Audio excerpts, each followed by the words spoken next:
राष्ट्रपति चुनाव जीतते ही पुतिन ने अमेरिका को सीधे तीसरे विश्व युद्ध की चेतावनी दे दी है। पुतिन ने कहा कि अगर अमेरिका के नेतृत्व वाले नाटो गठबंधन और रूस में संघर्ष हुआ तो ये तीसरा विश्व युद्ध होगा। इसके अलावा उन्होंने अमेरिकी लोकतंत्र का जमकर मजाक उड़ाया। रूस के राष्ट्रपति के चुनाव में व्लादिमीर पुतिन ने लगातार 5वीं बार जीत दर्ज की। उन्होंने लगभग 88% वोटों के साथ राष्ट्रपति चुनाव में धमाकेदार जीत दर्ज की है। बता दें कि रूस की सत्ता में व्लादिमीर पुतिन राष्ट्रपति और प्रधानमंत्री के रूप में 1999 से कायम है। बोरिस येल्त्सिन ने खराब स्वास्थ्य के चलते 1999 में रूस की सत्ता की बागडोर व्लादिमीर पुतिन को सौंपी थी।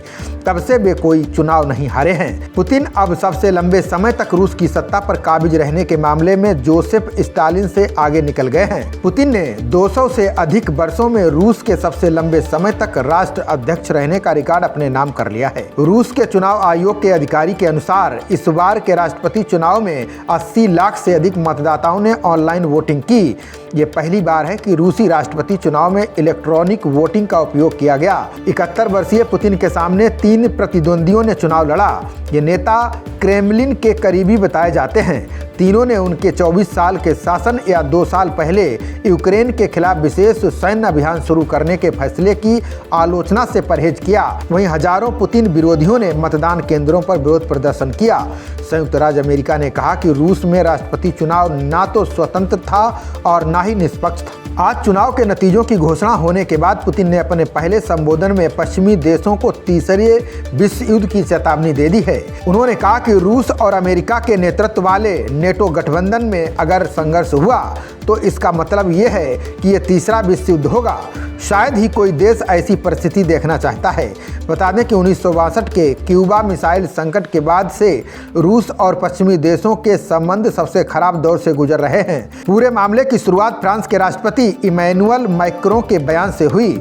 उन्होंने भविष्य में यूक्रेन में अपने सैनिकों को उतारने की संभावनाओं से इनकार नहीं किया। इस बारे में जब पुतिन से पूछा गया तो उन्होंने कहा कि आज से आधुनिक दौर में कुछ भी संभव है। अगर ऐसा होता है तो पूरी दुनिया तीसरे विश्व युद्ध से ज़्यादा दूर नहीं होगी।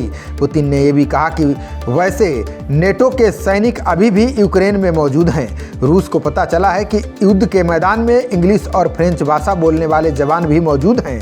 ये अच्छी बात नहीं है, खासकर उनके लिए, क्योंकि वे बड़ी संख्या में यहाँ मर रहे हैं। पुतिन ने अपने पहले संबोधन में बड़ा संकेत भी दिया। उन्होंने कहा कि फ्रांस बातचीत में अहम भूमिका निभा सकता है। अभी सब कुछ खत्म नहीं हुआ है। पुतिन ने कहा कि मैंने पहले भी कहा है और मैं अब भी कहता हूं कि हम बातचीत के लिए तैयार हैं। ये बातचीत सिर्फ इसलिए नहीं होगी क्योंकि दुश्मनों के पास गोला बारूद खत्म हो चुका है। अगर वे सचमुच गंभीर हैं और शांति चाहते हैं तो उन्हें पड़ोसी देशों की तरह अच्छे संबंध बनाकर चलना होगा। पुतिन ने अमेरिका और पश्चिमी देशों द्वारा रूस के चुनाव की आलोचना करने पर खुद अमेरिका के लोकतंत्र का मजाक उड़ाया। उन्होंने कहा कि पूरी दुनिया अमेरिका पर हंस रही है, वहाँ क्या हो रहा है। पुतिन ने ट्रंप के खिलाफ पूरी स्टेट मशीनरी को लगाए जाने का भी आरोप लगाया। पुतिन ने अपने विरोधी अलेक्सी नवल्नी की मौत पर दुख जताया है। खबरों का सिलसिला जारी रहेगा। देखते रहिए जनप्रवाद। नमस्कार।